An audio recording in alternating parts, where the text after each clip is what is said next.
Hi there, ये MGT 503 principles of management की short lecture series का लेसन नंबर 44 है, जिसके अंदर आपको मेन पॉइंट्स करवाए जाएंगे और ये स्लाइड भी आपसे शेयर की जाएगी। तो इसके अंदर सबसे पहले है पोल्का का C, यानी कि कंट्रोलिंग।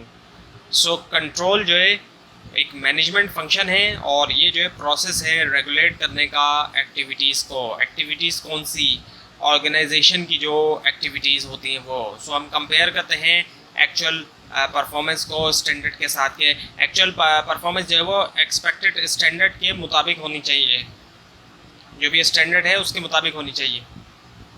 सो कंट्रोल के अंदर मॉनिटर किया जाता है एक्टिविटी को और इंश्योर किया जाता है कि वो वैसे ही कंप्लीट हो जैसे कि प्लान किए गए हैं। क्या काम जो है वो सही तरह हो रहा है। सो अब आपके सामने यहाँ पर लिंक दिखाया जा रहा है प्लानिंग कंट्रोलिंग का। जितने भी मैनेजमेंट फंक्शंस हैं उनका लिंक है। प्लानिंग है, ऑर्गेनाइजिंग है, लीडिंग है, कंट्रोलिंग है और दरमियान में एश्योरेंस है। सो प्लानिंग के अंदर गोल्स, ऑब्जेक्टिव्स, स्ट्रेटजीज और प्लान है। ऑर्गेनाइजिंग में स्ट्रक्चर, ह्यूमन रिसोर्स मैनेजमेंट शामिल है और लीडिंग के अंदर motivation, leadership, communication, individual and group behaviour और कंट्रोलिंग में standards, measurements, comparisons and actions शामिल है। So what is control? So control क्या है? कंट्रोल जो है ऐसा प्रोसेस है जिसके ज़रिए मॉनिटर किया जाता है एक्टिविटीज़ को। इंश्योर किया जाता है कि वो वैसे ही हो रही है जैसे कि प्लान किया गया है। So role of control. Control के कुछ रोल हैं। Corp with uncertainty. अनसर्टेनिटी से मुराद गैर यकीनी सूरत हाल, कोई अनयूजुअल किस्म की चीज़ आ जाए, सो उसका मुकाबला करना एक तरह से। डिटेक्ट करना इर्रेगुलरिटी को और हम अपॉर्चुनिटी को आइडेंटिफाई करना चाहेंगे और हैंडल करना कॉम्प्लेक्स जो सिचुएशंस है, मुश्किल। So control as a management function. So 3 level यहाँ पे दिखाए जा रहे हैं। स्ट्रेटेजिक प्लानिंग में स्ट्रेटेजिक कंट्रोल होगा, टैक्टिकल प्लानिंग में टैक्टिकल कंट्रोल, ऑपरेशनल प्लानिंग में operational control. So control process के 3 स्टेप्स आपके सामने हैं। सबसे पहले मेजर की जाती है जो एक्चुअल परफॉर्मेंस होती है। हम मेजर करते हैं एक्चुअल परफॉर्मेंस को और कंपेयर करते हैं एक्चुअल को स्टैंडर्ड के अगेंस्ट कि कितना फ़र्क आ रहा है एक्चुअल में स्टैंडर्ड के मुकाबले में। और फिर तीसरा स्टेप यही होता है कि मैनेजरियल एक्शंस क्या रिक्वायर्ड है, जो फ़र्क आया है एक्चुअल और स्टैंडर्ड के दरमियान, सो वो लिया जाता है। सो अब इसके जो स्टेप्स हैं कंट्रोल प्रोसेस के, उसके अंदर सबसे पहले हम जो है वो एरिया को देखते हैं कि डिटरमाइन करते हैं एरिया, कि किस एरिया को हम जो है वो कंट्रोल करना चाहेंगे। उसके बाद इस्टेब्लिश करते हैं स्टैंडर्ड्स को, मेजर करते हैं परफॉर्मेंस को, कंपेयर करते हैं परफॉर्मेंस को, रिकग्नाइज करते हैं पॉजिटिव परफॉर्मेंस को और करेक्टिव एक्शन लेते हैं अगर वो अप टू स्टैंडर्ड नहीं है। अगर अप टू स्टैंडर्ड नहीं है तो फिर करेक्टिव एक्शन लिया जाएगा और इसके अलावा स्टैंडर्ड्स को भी एडजस्ट किया जाता है। अगर स्टैंडर्ड बहुत ज़्यादा ऊपर सेट हो गया है कि किसी से भी अचीव नहीं हो पा रहा तो ऐसा भी हो सकता है। सो 5 एराज हैं मैनेजमेंट कंट्रोल के। 1870 से 1900 जो था इंडस्ट्रियल बैटरमेंट का, फिर 1900 से 1922 साइंटिफिक मैनेजमेंट, 1925 से 55 तक ह्यूमन रिलेशंस और 55 से 80s तक सिस्टम्स रैशनलाइजेशन और 80s के बाद जो अब तक चल रहा है वो है organisational culture and quality. So primary type of organisational control, इसके अंदर मार्केट कंट्रोल है, फाइनेंशियल कंट्रोल है, क्वालिटी एंड इनोवेशन है, ऑटोमेशन बेस्ड है और इसके अलावा bureaucratic and organic. So details आपके सामने अब आएगी एक एक करके। सो ऑर्गेनिक कंट्रोल और ब्यूरोक्रेटिक कंट्रोल।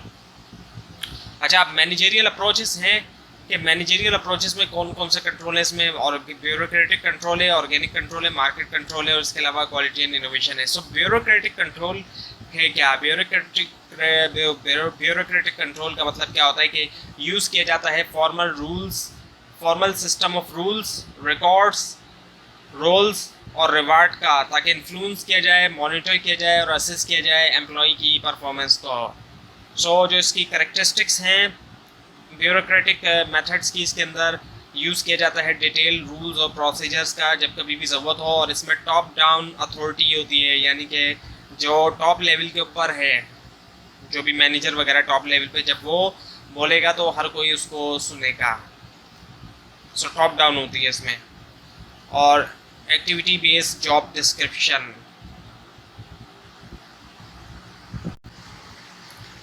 जो प्रिस्क्राइब करता है डे टू डे बिहेवियर्स को, और एम्फेसाइज जो होता है वो एक्सट्रिंसिक रिवॉर्ड्स के ऊपर होता है, इंट्रिंसिक पे नहीं होता बल्कि एक्सट्रिंसिक रिवॉर्ड्स पे होता है, यानी कि वेजेस है, पेंशन है और स्टेटस सिंबल वगैरह पे है। और डिस्ट्रस्ट होता है, डिस्ट्रस्ट हो सकता है क्योंकि ये अजम्पशन के ऊपर बेस करता है कि जो टीम गोल्स हैं वो कॉन्फ्लिक्ट कर सकता है ऑर्गेनाइजेशनल गोल, यानी कि टीम का गोल मुखालिफ हो सकता है, अलग हो सकता है ऑर्गेनाइजेशनल गोल से। सो डिस्ट्रस्ट क्या है, असल में डिस्ट्रस्ट जो फीलिंग ऑफ डॉट है और ऑर्गेनाइजेशनल कल्चर की कोई इंपॉर्टेंस नहीं है। उसके बाद है फिर मार्केट कंट्रोल। ये मैनेजरियल अप्रोच है जो रिलाई करती है मार्केट मैकेनिज्म के ऊपर ताकि रेगुलेट किया जाए प्राइस को सर्टेन क्लियरिफाई स्पेसिफिक गुड्स के लिए और सर्विसेज के लिए। सो ये एम्फसाइज करता है यूज़ के ऊपर जो एक्सटर्नल मार्केट मैकेनिज्म होता है ताकि इस्टेब्लिश किया जाए स्टैंडर्ड ऑफ परफॉर्मेंस को। सो मार्केट कंट्रोल में इस तब ये यूज़फुल है जब प्रोडक्ट्स और सर्विस डिस्टिंक्ट हैं और जब कंपटीशन कंसिडरेबल है, यानी कि बहुत ज़्यादा कंपटीशन है, कि जैसे कि 15,000 की चीज़ पे 100 रुपये का प्रॉफिट प्रो कंपटीशन की वजह से। और डिविजन्स को टर्न किया जाता है प्रॉफिट सेंटर में, यानी कि कैसे जो है वो ज़्यादा से ज़्यादा प्रॉफिट जो है जनरेट किया जाए, तो इसीलिए डिविजन्स को टर्न किया जाता है प्रॉफिट सेंटर में। सो उसके बाद फिर ऑर्गेनिक कंट्रोल। सो कैसे लोग जो है वो डील करते हैं एक दूसरे के साथ और कस्टमर कैसे इंटरेक्ट करते हैं। So we have flexible authority. So इसकी जो करेक्टरिस्टिक्स हैं उसके मुताबिक डिटेल रूल्स और प्रोसीजर्स का इस्तेमाल किया जाए जब ज़रूरी हो, और फ्लेक्सिबल अथॉरिटी होती है। और इसके अलावा रिज़ल्ट बेस्ड जॉब डिस्क्रिप्शन, यानी कि शो द रिज़ल्ट। और इसके अलावा एम्फेसाइज जो होता है एक्सट्रिंसिक और इंट्रिंसिक रिवॉर्ड दोनों के ऊपर होता है, सिर्फ एक्सट्रिंसिक पे नहीं होता। और ग्रुप गोल्स होते हैं, ग्रुप गोल्स होंगे तो उससे सिनर्जी भी होगी। और ऑर्गेनाइजेशनल कल्चर को देखा जाता है as a way of integrating organisational group and individual goals for greater overall greater contribution. यहाँ पर ऑर्गेनाइजेशनल कल्चर को देखा जाता है। पीछे आपको बताया गया था कि ऑर्गेनाइजेशनल कल्चर की कोई वैल्यू नहीं है, लेकिन यहाँ पर जो है वो ऑर्गेनाइजेशनल कल्चर को ही देखा जाता है एक तरीके के तौर पे इंटीग्रेट करने के लिए। So quality and innovation levers for strategic control innovation. So belief system, इसके अंदर मिशन कोर वैल्यूज़ हैं, कोर वैल्यू जो है वो गाइड करेगी। और परफॉर्मेंस मैनेजमेंट सिस्टम में आपकी परफॉर्मेंस जो वो रेटेड होगी। और इंटरैक्टिव मॉनिटरिंग सिस्टम, यानी कि कंटिन्यूस सर्च और लर्निंग बेस्ड सिस्टम। सो उसके बाद है फिर ट्रेडिशनल फाइनेंशियल कंट्रोल। सो इसके अंदर बजट जो होता है, बजट के बारे में आप जानते होंगे ज़्यादातर लोग। सो बजट जो है वो प्रोवाइड करता है क्वांटिटेटिव स्टैंडर्ड्स, जिसके ज़रिए क्या होता है कि मेजर किया जाता है और कंपेयर किया जाता है रिसोर्स कंजम्पशन को। और दूसरे फाइनेंशियल कंट्रोल में हमारे पास इकोनॉमिक वैल्यू एडेड है, जो कि मेजर करता है, एक मेजर है एक्चुअली जो रिवील करता है पर फाइनेंशियल परफॉर्मेंस एक बिजनेस की based on it's residual income. और मार्केट वैल्यू एडेड है जो कि डिफरेंस है करंट मार्केट वैल्यू एक फर्म की और जो कैपिटल कंट्रीब्यूट किया इन्वेस्टर ने।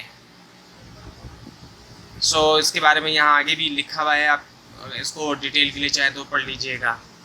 सो उसके बाद फिर ऑटोमेशन बेस्ड कंट्रोल, जिसके अंदर MIS है, यानी कि मैनेजमेंट इंफॉर्मेशन सिस्टम। इसका इस्तेमाल करके प्रोवाइड किया जाता है मैनेजमेंट को जो ज़रूरत की इंफॉर्मेशन होती है रेगुलर बेसिस के ऊपर। डेटा को ऑर्गेनाइज किया जाता है मीनिंगफुल तरीके से, और इंफॉर्मेशन जो है वो एक्सेसिबल रहती है रीज़नेबल अमाउंट ऑफ टाइम में। सो इन्फॉर्मेशन जो है वो अवेलेबल होती है रीज़नेबल अमाउंट ऑफ टाइम में। अब आपके सामने दिखाया जा रहा है types of control timing by system. अब यहाँ पर दिखाया जा रहा है कि इनपुट होता है, उससे फिर ट्रांसफॉर्मेशन प्रोसेस होता है और फिर जो है वो आउटपुट होता है। इनपुट के अंदर फीड फॉरवर्ड कंट्रोल, ट्रांसफॉर्मेशन के अंदर कंकरेंट कंट्रोल, और आउटपुट के अंदर अगर आप देखें तो वहाँ पर है feedback control. So feed forward control में एंटिसिपेटिंग करना प्रॉब्लम को, कंकरेंट कंट्रोल में attending to problems as they occur, और फीडबैक कंट्रोल के अंदर करेक्ट करना प्रॉब्लम्स को जब प्रोडक्ट या सर्विस जो है वो प्रोड्यूस हो गई है। सो अब है balance score card. So different perspective से स्कोर कार्ड है यहाँ पर। एक तो फाइनेंशियल पर्सपेक्टिव से है और कस्टमर पर्सपेक्टिव से कि कस्टमर क्या कह रहे हैं, और इंटरनल पर्सपेक्टिव ये जो एक्चुअली प्रोसेस है, अगर प्रोसेस अच्छा होगा तो कस्टमर ख़रीदेंगे। और उसके अलावा है innovation and learning perspective. Learning जो है एम्प्लॉय की लर्निंग जो है वो ज़रूरी है। तो ये हुआ लेसन नंबर 45 यहाँ पर कंप्लीट। आपको अगर इस बारे में कोई कन्फ्यूजन है या इसमें कोई मिस्टेक दिखाई दे उसके लिए आप नीचे कमेंट कीजिए, और इस स्लाइड नीचे डिस्क्रिप्शन बॉक्स में दिए गए लिंक से हासिल कर सकते हैं। लेकिन अगर आपको लिंक नहीं मिले उसके लिए आप नीचे कमेंट कीजिए। Thanks for watching this video and best of luck for your exams.